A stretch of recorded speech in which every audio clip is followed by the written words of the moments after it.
Bueno, en los 30 últimos años, desde el movimiento feminista, hemos trabajado primero por visibilizar cuáles eran las trampas del techo de cristal y también del suelo pegajoso, porque son dos conceptos que hemos acuñado que nos han ayudado a distinguir cuáles son aquellas variables que hacen que las mujeres nos quedemos como atrapadas en un espacio y no visualicemos cuál es el objetivo que queremos, ¿no? A dónde queremos llegar, por ejemplo. A ver, el techo de cristal, pues ese punto en el que las mujeres no pueden seguir subiendo, no pueden seguir ascendiendo en su carrera profesional, ¿no? Unas veces porque se lo impiden claramente y otras veces porque todo el proceso de socialización hace que las mujeres se pongan trabas a partir de unos puestos determinados, ¿no?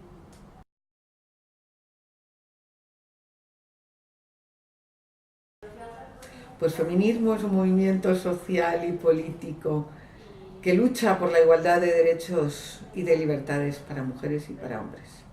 Para determinar los orígenes del feminismo, debemos remontarnos a la Edad Media. El primer texto considerado como feminista fue escrito por Christine de Pizan en 1405, al que llamó La ciudad de las damas. En 1673, el sacerdote Paulin de Varay escribe sobre la igualdad de sexos al no entender por qué las mujeres no tenían los mismos derechos que los hombres. Finalmente, su obra, aunque visionaria, fue rechazada.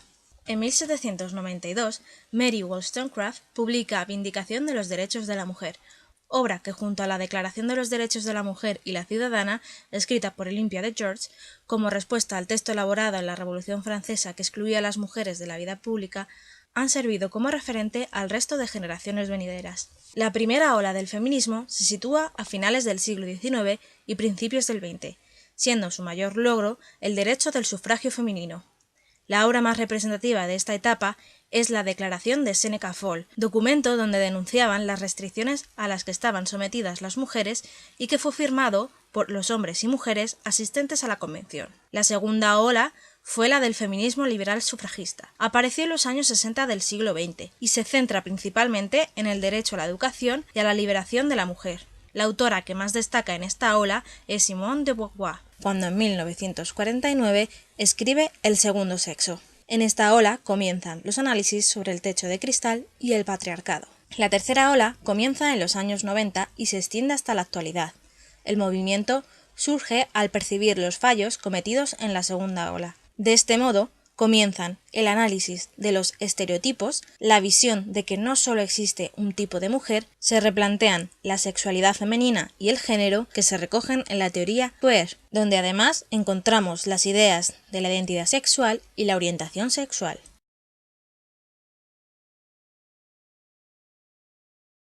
En estos últimos 30 años hemos hecho un trabajo increíble para poder hacer objetivo y poner palabras a aquellas cuestiones que nos impedían a las mujeres participar en igualdad, cuestiones que muchas veces eran muy sutiles, porque yo me acuerdo cuando empezamos a trabajar en política y en el sindicato, que muchas veces los compañeros nos decían, pero ¿qué queréis? Pero si lo tenéis todo, si podéis hacer lo que queráis. Y decías, no, es que hay cosas o sea, que yo no sé cómo es, pero que me impiden participar, querer ambicionar un puesto de responsabilidad o estar en el mismo, de la misma manera, con la misma fuerza que vosotros. Entonces lo que hemos hecho es poner de alguna manera palabras a lo que pasaba. ¿Qué es lo que pasaba? Bueno, pues que las mujeres nos hemos incorporado a las instituciones y lo hemos hecho a instituciones que no habíamos creado nosotras. O sea, cuando entras en una estructura, por ejemplo, en un sindicato, pues las reuniones se ponen en unos horarios donde las mujeres generalmente no podíamos participar si teníamos familia, si teníamos hijos, si teníamos obligaciones familiares, porque históricamente somos las que nos hemos ocupado de todas estas cuestiones. Yo creo que en España, con la ley de igualdad que se aprobó en el año, yo creo, 2005, se abrió un campo para lograr listas paritarias, o sea, obligación de tener en todas las elecciones, las listas, tienen una obligación los partidos de llevar las paritarias. Lo que pasa es que paritaria es que lleven, si son 40, pues que lleven 20 y 20, no dicen en qué orden. Entonces, si no las ordenas en cremallera, pues tampoco salen. Pero bueno, ya es un avance. La mayoría de los partidos lo hacen así, o sea, tanto el PSOE como Izquierda Unida, como los partidos, yo creo, de la comunidad catalana y los partidos del País Vasco hacen cremallera, lista cremallera, hombre, mujer, siempre ponen el hombre casi siempre al principio, por lo tanto siempre hay una mujer menos, pero bueno, y siempre se mantiene lo de 40-60, lo que pasa es que luego a la hora de hacer el recuento, pues no llegan a un 32, pero es porque muchos partidos son muy minoritarios y van a sacar 3, si meten hombre, mujer, hombre, pues sacan 2 por 1. Entonces, claro, según coloques, ¿no? Lo primero es que hay que cambiar todo. Yo diría que desde la universidad podemos hacer muchas cosas, ¿no? Porque muchas veces dices, vale, desde la educación, desde que son pequeñitas y pequeñitos, pero ¿quiénes formamos a maestras y maestros? La universidad. Entonces, si no educamos con perspectiva de género a quienes después tienen que educar, ¿cómo lo vamos a conseguir? No podemos dar unos manuales, no podemos dar unos protocolos de intervención, no, tienes que comprender cuáles son las causas de la desigualdad para poder intervenir realmente, ¿no? Y para eso te has tenido que formar y deconstruir muchas cosas, porque en la deconstrucción es donde está la base. Todas y todos hemos sido socializadas y socializados en unos modelos, ¿no? Y esos modelos, pues ahí los tenemos en la parte más consciente y en lo que no tenemos tan delante, ¿no? Y que al final nos lleva a actuar de una manera determinada. Hay que profundizar, hay que cambiar y hay que crear nuevos modelos y nuevos referentes. La parte de los referentes es muy importante. Yo creo que si las chicas empiezan a tener referentes que realmente tengan autoridad, pues imitarán. Pero para poder formar a las futuras generaciones con perspectiva de género y romper el techo de cristal, la paridad debería aplicarse en primer lugar a las cátedras en las universidades españolas. Veamos 2 claros ejemplos ilustrativos de la situación actual. En estos gráficos podemos observar el porcentaje de mujeres catedráticas en las universidades públicas de España y también más concretamente en la Complutense. Otro ejemplo del techo de cristal en España es el número de mujeres tanto en el Congreso, un 36%, como en el Senado, un 33%, y la ocupación de altos cargos en la Administración General del Estado, alcanzando la cifra del 32%.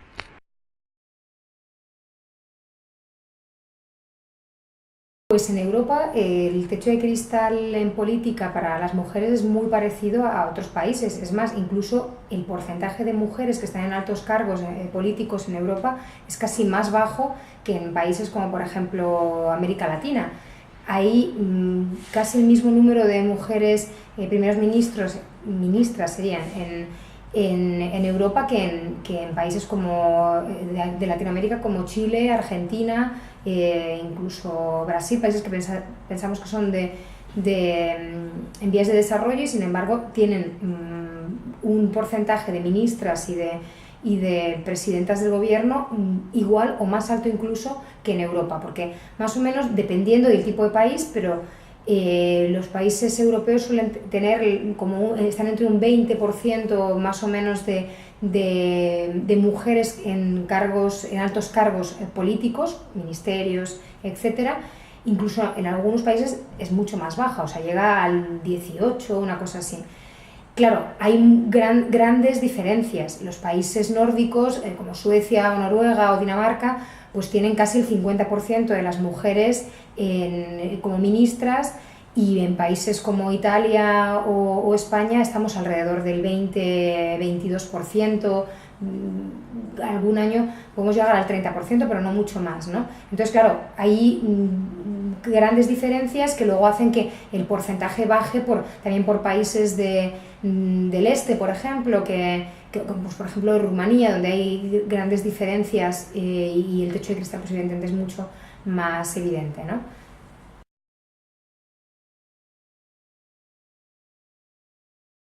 Yo creo que es mucho más difícil en España y en cualquier país del mundo. O sea, está claro que yo creo que desde mi humilde punto de vista, la señora Clinton en Estados Unidos era mucho más apta para llegar a la presidencia de gobierno que su propio marido. Eran un tándem, ¿no? Pero ella, bueno, unas cualidades políticas, intelectuales, bueno, desde académicas, de todo, pero bueno, no estaba preparada en aquel momento a lo mejor la sociedad americana, y entonces ella hizo el papel de estar detrás de él, apoyando, con todos los problemas que luego conllevó aquello, ¿no? Y eso es así, o sea, que para que una mujer llegue como la Merkel, por ejemplo, a puestos de máxima responsabilidad es muy complicado. Es que creo que no es en España, no creo que sea un problema en España, creo que es un problema común a todos, y a lo mejor lo vería más en función del tipo de política, o sea, del tipo de partido político. Por lo que hemos visto en España, y no por ser España, hemos visto una diferencia entre una política de igualdad en la que se ha buscado, aunque sea simplemente representativamente,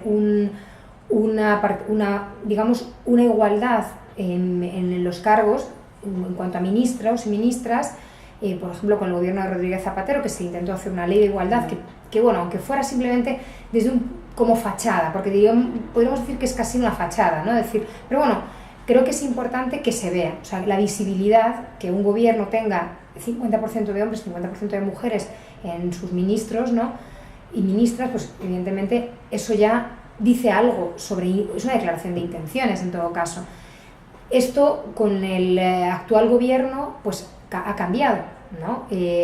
No sé si es por España o por el cambio de gobierno, no sé, quiero decir, creo que los españoles y las españolas estamos de acuerdo en que hay una representación tanto como en los ministerios como en política de hombres y mujeres, y que las mujeres tengamos una representación, o estemos en la representación de los ciudadanos y las ciudadanas, pero cuando cambian los gobiernos, si son de signo más conservador, a lo mejor, no sé si porque tienen menos mujeres en sus filas o porque no están tan de acuerdo a lo mejor con llevar este tipo de políticas, pues vemos el actual gobierno, que tiene 4 ministras, una de ellas ha dimitido, pero y no sabemos si será ministro o ministra, 4 ministras y 8 o 9 ministros son, o sea, quiere decir que hay un presidente del gobierno. Yo no sé hasta qué punto en un país como el nuestro podríamos tener a una presidenta del gobierno. Sí que tenemos presidentas de comunidades autónomas, Esperanza Aguirre era un ejemplo, pero hay muy pocas, ¿no?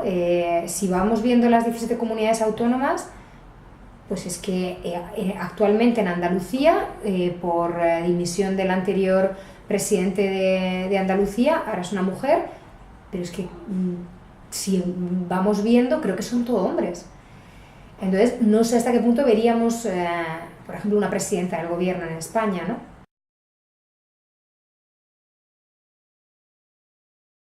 Cuando las mujeres entramos en política, entramos en un espacio que nos ha sido vetado. ¿no? Durante siglos. Te voy a contar una anécdota que a mí me parece que es muy ilustrativa. Y una mujer, una compañera, me dijo algo que a mí no se me ha olvidado y que me parece que es muy ilustrativo. Era una compañera que hablaba con la voz muy ronca, pero muy ronca de haberte rasgado las cuerdas vocales.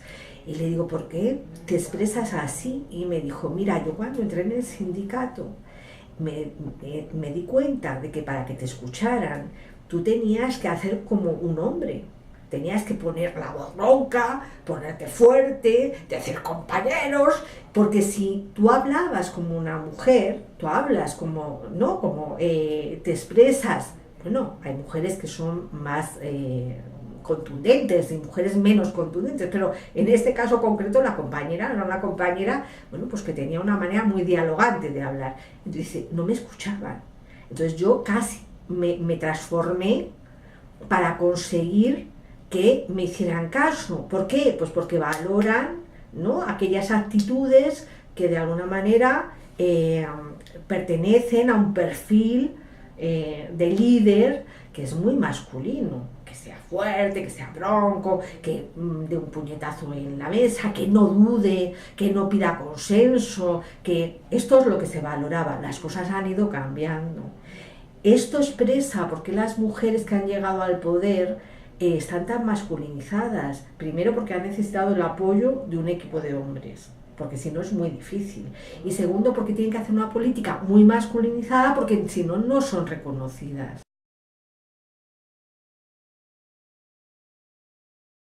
Creo que se puede intentar siempre ir variando. Creo que cuantas más mujeres haya que tengan claro que tienen que ser autosuficientes, que tienen que trabajar para que no se puede, que no es una opción quedarte en tu casa después de tener un niño para que te alimente, porque es que eso se te revuelve contra ti, que tu profesión por encima de, o sea, que tú tienes que vivir de un trabajo o de unas rentas, y eres muy rico, no te hace falta trabajar, pero si no lo eres, es que de una persona que dice que es tu marido, que luego, o tu compañero, que deja de serlo, ¿y qué haces? Entonces eso es las mujeres debemos de luchar por que nuestra profesión sea constante y vivir de nuestra profesión. Para eso nos hemos preparado. ¿Cuál es tu opinión respecto al tema? Pues me gustaría que hubiera más mujeres en altos cargos políticos, igual que me gustaría que los hubiera también en los consejos de administración de las empresas. Es decir, no es una cuestión solo que el techo de cristal exista en política. Creo que también debería existir, o sea, es un reflejo la política de todo lo demás. Creo que desde la política se puede hacer mucho, porque si desde la política se ve que hay una igualdad, la política es lo que más se ve. Nosotros no sabemos cuál es el consejo de administración de las empresas del IBEX, pero sí sabemos quiénes son los ministros y ministras de un gobierno, porque tienen mucha más visibilidad. Si esa visibilidad se percibe, ¿no?, por parte de la ciudadanía, pues evidentemente creo que es positivo de cara a la igualdad. Creo que para eso también habría que hacer políticas activas, es decir, unas exigencias de establecer un porcentaje, una cuota de representación femenina en política, como en los consejos de administración de las empresas. Porque si no se... O sea, por desgracia estamos en un país en el que si no se impone, no se cumple, ¿no? Entonces, es una pena que tenga que ser por imposición, creo. Pero me parece que si no se consigue de una manera natural, pues a lo mejor con políticas que lo promuevan y que en cierta medida lo impongan para que luego venga de una manera natural. Hoy las cadenas hay que romper, en dura lucha por libre ser, y nuestras dignas sucesoras cantarán al ser mayores. Por sí, vota la mujer.